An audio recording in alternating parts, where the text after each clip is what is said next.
having trouble trying to sleep. I'm counting sheep but running out. As time ticks by, still I try. No rest for cross chops in my mind. On my own, here we go.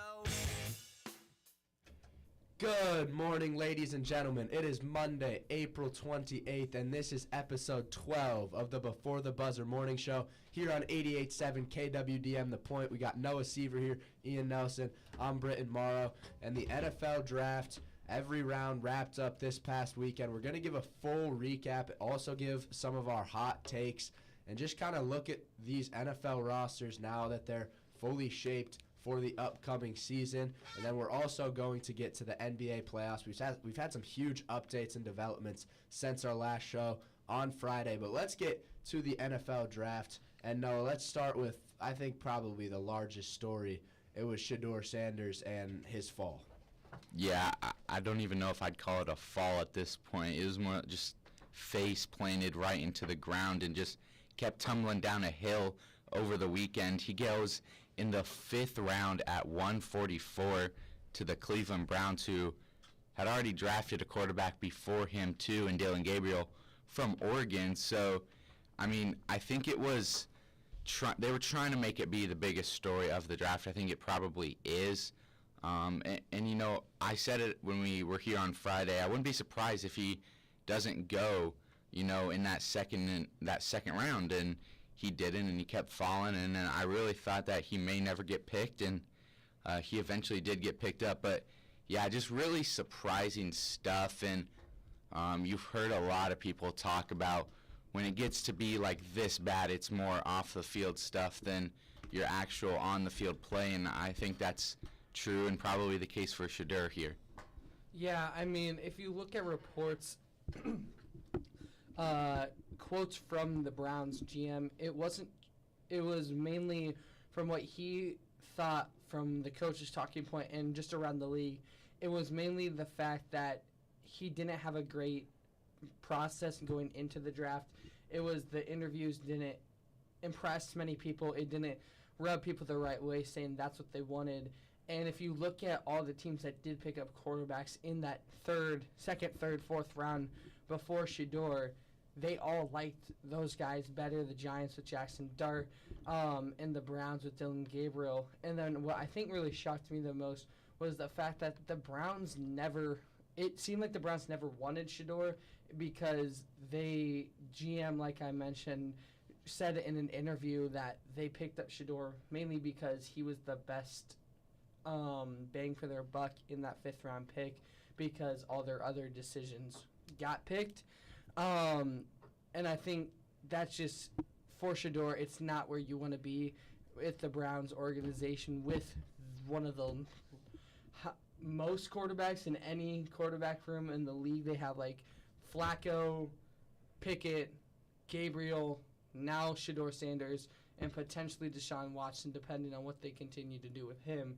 That's 5 quarterbacks. 3 of them have NFL experience. One was picked in the 3rd round, which seems to be their wanting to be next starting quarterback, and now a backup to the backups. It's just a crazy overall thing for Shedeur, and I hope he can get some time to prove himself enough to show that all of this can be in the past and that he actually deserves to be on a roster. It's definitely one of the most wacky quarterback rooms I think we've seen in NFL history, but there's a lot of moments you can point to, whether it's from last season at Colorado or if it's from those interviews, that people are saying maybe this is why Shedeur Sanders fell. He also didn't participate in any of the off-season stuff like the Reese's Senior Bowl or any of his combine drills. He didn't participate in those things, but we've seen high-level quarterbacks being projected first round not participate in those drills and be fine. So I don't really think there's any one moment you can point to. At the end of the day, he fell, and I just think it's about making the most of this opportunity, which I think Shedeur Sanders will do. This guy should have gone first round or second round. Like, I'm really not sure why he fell. Maybe it's because he kind of said he wanted to change the culture and create his own culture at this team. Maybe managers didn't want that to happen, but I have confidence in Sanders to make the most out of this opportunity. Maybe the best part about it was Mel Kiper on the NFL draft coverage just kind of lost it a couple times. And so we'll see if Mel Kiper even gets a job continuing to cover the NFL draft at ESPN. That was one of the main stories, and I think that's what made, day 2 and day 3 the most interesting. Yeah, well, I was just going to mention that is Mel Kiper, because I was looking at his draft grades for each team before we went on, and there was one team that got an A+, and it was the Cleveland Browns. I wonder why. Maybe because they're the team that took Shedeur Sanders. He was just so adamant that this guy should have been taken so much earlier, and I think he was really upset because obviously his projection was way off, but so was everybody else's. I mean, a lot of people had him going top 5, top 10, so even in the first round. So it wasn't only Mel Kiper who got this wrong, and he was still just advocating for him so much. So, yeah, I mean, they had a decent draft, but their quarterback room is definitely pretty full right now. I'm not sure if you can give a team an A+ after drafting a QB in the 3rd and then just kind of, Ian, you mentioned it, they weren't looking to draft Shedeur. He just kind of fell to them in the 5th, and they felt they had no other choice. Another key headline in the start of round 2 was that second overall pick of the 2nd round, pick 34, Jaden Higgins going to the Texans. We also saw Jalen Noel in the 3rd round going to the Houston Texans. So former college roommates teaming up. That was awesome to see, I think, for all of us. Super excited to see what they do. We hope Xavier Hutchinson remains on this roster. It probably, I don't know if it looks great, but for him, those 2 guys will succeed in Houston with C.J. Stroud, without a doubt. And then also another guy I'm looking top of round 2 is Nick Emanwari, the safety from South Carolina. Went 3rd overall in the 2nd round to the Seahawks, projected first-round pick. A great safety trying to kind of recreate that Legion of Boom maybe in Seattle. Yeah, obviously you hit on it, those Iowa State guys teaming back up. I think it's going to be good. Right now, Stephon Diggs, kind of free agency, right? And then Tank Dell still going to be battling back from that knee injury. So you look at it, I think these guys will have opportunities early on, and as long as that line can keep, the edge rushers and things like that away from C.J. Stroud, I think this offense is going to be a lot better this year and a lot improved, in giving a guy like Jaden Higgins, who's 6'4", the ability to go up and win the football. Yeah, and if you're looking at, we can get into hot takes whenever, but if you're looking at kind of the rest of this draft, another guy in the 2nd round, I guess you could call this one of my hot takes, that I'm keeping an eye on is the 53rd overall pick, and it's Benjamin Morrison, the cornerback from Notre Dame. He got drafted to Tampa Bay. Super emotional after this pick. I think Benjamin Morrison's going to be one of the top 3 cornerbacks in this draft. I'm super high on this guy and what he did at Notre Dame, getting this team all the way to the national title game. So I think Benjamin Morrison has a bright future, and I'm excited to see what he does. He was one of my favorite picks in the second round. Yeah, and I think, at least you mentioned at the top of the second round, but even a guy like Will Johnson, who was projected to go maybe in that first round, fell. Nick Scorton, an edge rusher, kind of fell. There's some guys that fell that you maybe weren't expecting to, but a lot of teams really picked it up in the second and third round, and I honestly think that's what makes it good. Also, another Iowa State guy, Darian Porter, another great corner. Britton, if you want to go on a corner hot take, I will.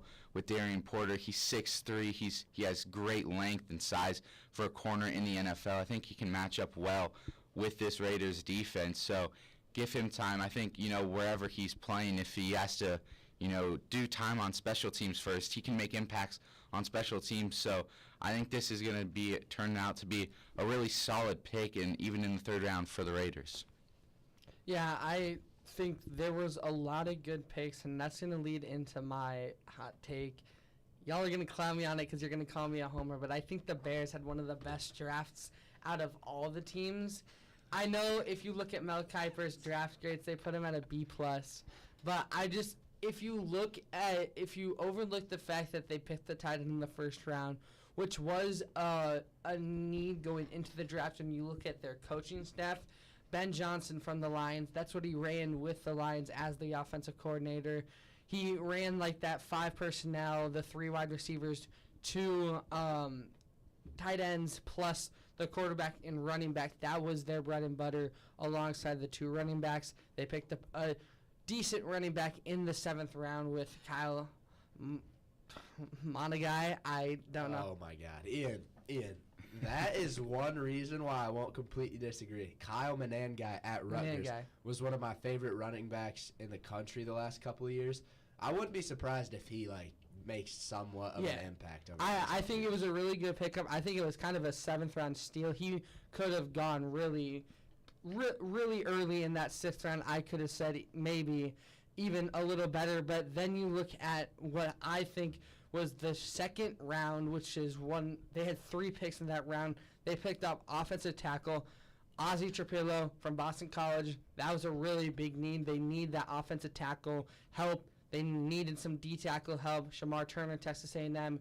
Luther Burden the third to go along with Colston Loveland, the Michigan tight end. You got the Michigan-Missouri wide receiver tight end duo, and I think they needed a strong wide receiver, potentially 1, most likely 2 going into the season, alongside a really good backup to help the aging yet still young Cole Kmet for the Bears. And again, I'm a Bears fan, but I think they had a really good draft, one of the best in their history, and I think one of the best out of all the teams. Wow. Okay. No, go ahead. Well, I think there's one thing that stands out that makes this a good draft for the Bears and a great one. It's the fact that they didn't get an edge rusher. They may have gotten a defensive tackle, and sure, that's a good need, but you have Grady Dexter coming in, and you can pair him up, sure, whatever. I really think they were just focusing on getting Caleb Williams some, more targets, bigger targets, all that stuff. I don't think it was a great class, but I think these guys are going to, come in with an opportunity to make an impact and, win now, because I think that's what the Bears are about, and to start and get this thing going. I really don't know if there's a team that had a great one, because I don't necessarily agree with Mel Kiper saying the Browns had the best. I think there's a couple teams that filled every team need possible.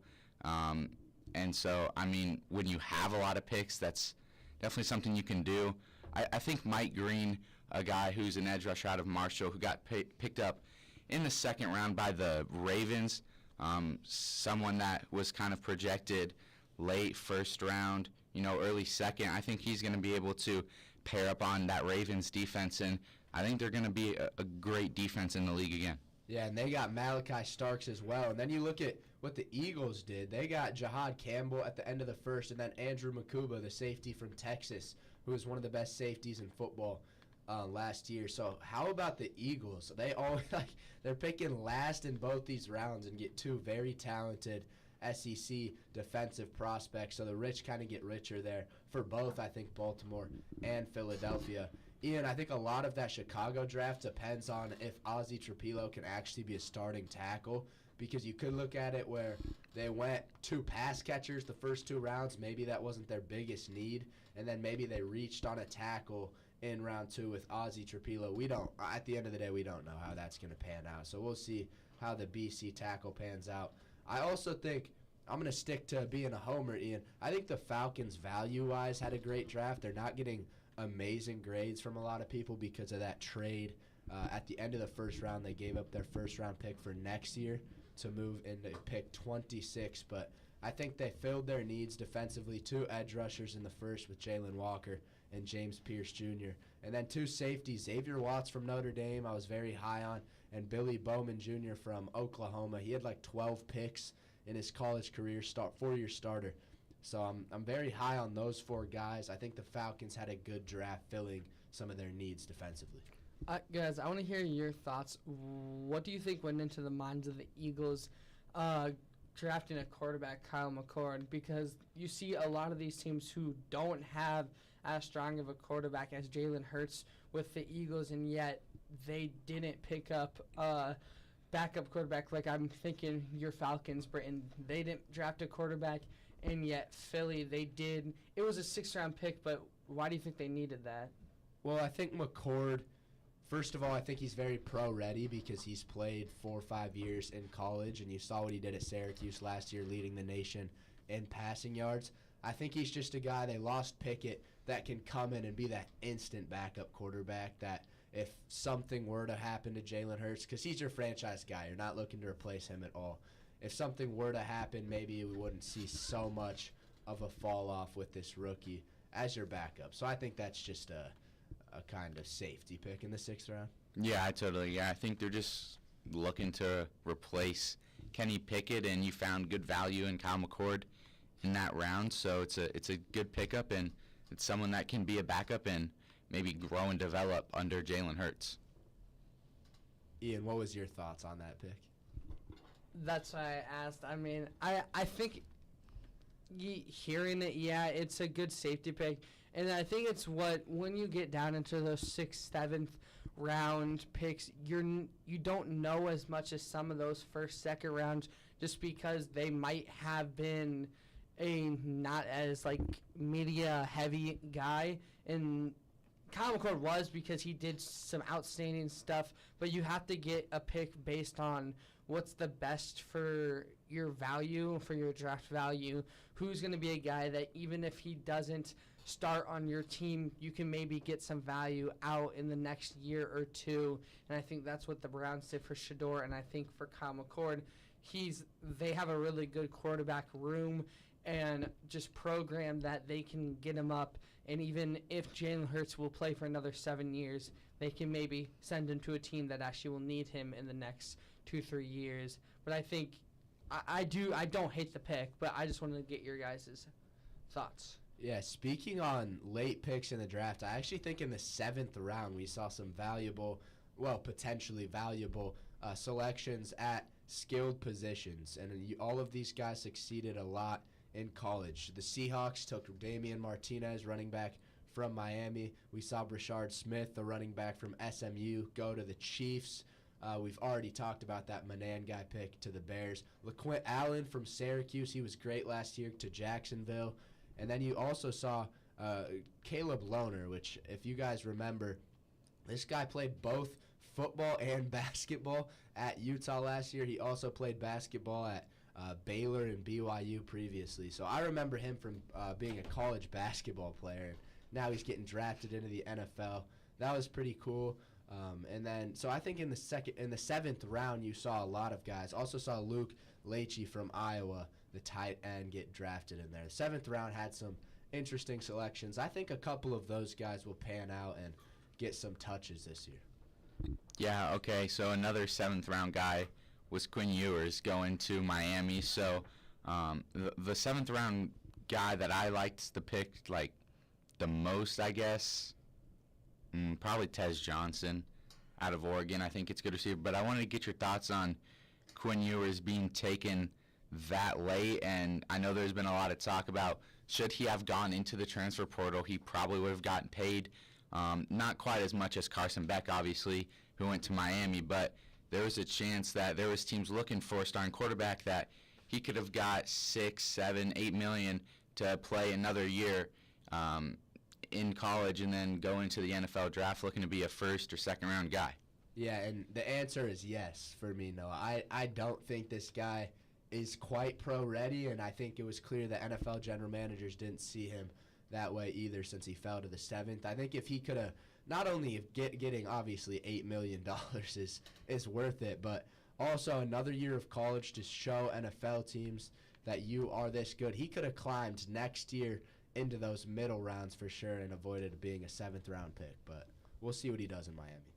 No, I think one of the things when you get drafted that late is just to prove yourself. But if you look for next year at that quarterback class, it is one of the heavier ones we've seen. This was a quite heavy one because of the fact that you had a quarterback drafted in every round: Cam Ward, Jackson Dart, Tyler Shuck, Milroe, and then all those guys. But next year you have a really strong one, another strong one out of the Texas class, because you got Manning, Eli Manning, and just all those other guys. I think you could have transferred and then maybe gotten a 3rd round pick next year, but when you have a lot of guys this year and also a lot of guys next year, teams aren't going to need a quarterback every year. So I don't hate the pick, and I just look to see him just try to bounce back after a low pick like a Shedeur Sanders. Let's wrap up the show today with going back to probably the 1st round and with a little bit of Rookie of the Year predictions, both an offensive guy and a defensive guy.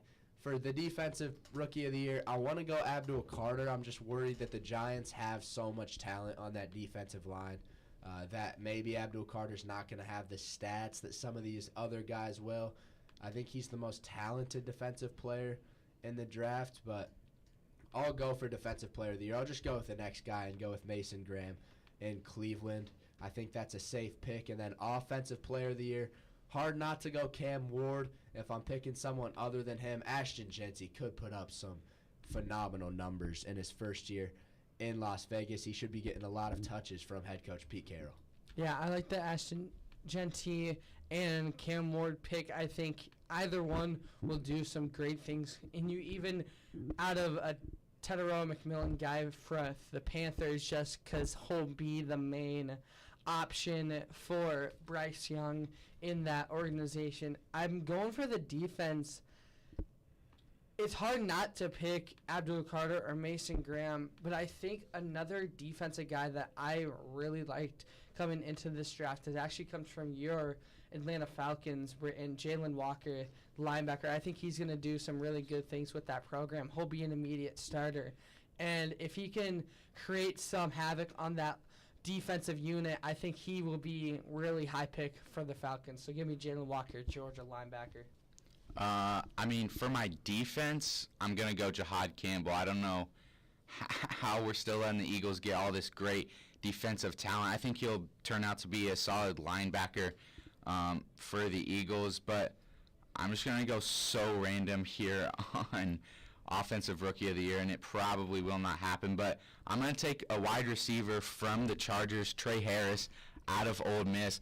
I know Harbaugh in his offense is run first, but we saw what they did with Ladd McConkey last year. He was a good standout receiver. I don't think Harris will do enough to win Offensive Rookie of the Year, but he was explosive enough at Ole Miss, and you pair him up with Justin Herbert, I think he can be a really good side piece for Ladd McConkey and this Chargers offense. Did you guys know that Mrs. Edwards, she's our math teacher here at the school, one of them, had a nephew selected in the first round of this NFL draft? Wait, what? Do we get a guess? You can guess. I'll give you round? a hint. It was back half of the first round. She had a nephew. Like, she was invited to the draft room, but wasn't able to make it 'cause she had to teach. Okay, so first round, Back half. back half. I'm not sure how you would guess it correctly. I don't know what. Gray Zabel. No. Is it further up than that or down lower? Lower down? Lower down. I don't know. Can we get a position? What? I mean- defensive back. Defensive back. Well, how many defensive I'm backs? not gonna say it's Maxwell defensive. Hairston. It was Maxwell Hairston. Kentucky. That's the dude that was shaking everyone's hand. He was Yeah. no, he seemed like a great guy, and that's what Edwards was telling our class, that he's like this super cool guy. But he went 30th overall to Buffalo, so a reason I think for Valley students and past and present to cheer for Hairston and the Buffalo Bills coming up here. But I think that's gonna wrap up the show this morning. Just a little fun fact there: a huge NFL draft, and we were excited to cover that today. We will be back coming up this Friday, but for now, we're going to continue on with the hits, and thank you guys for listening. Me gusta la playa mucho. Spiel Fußball mit ein Muschligen. Tes œufs sont très beaux. Whether you speak Spanish, German,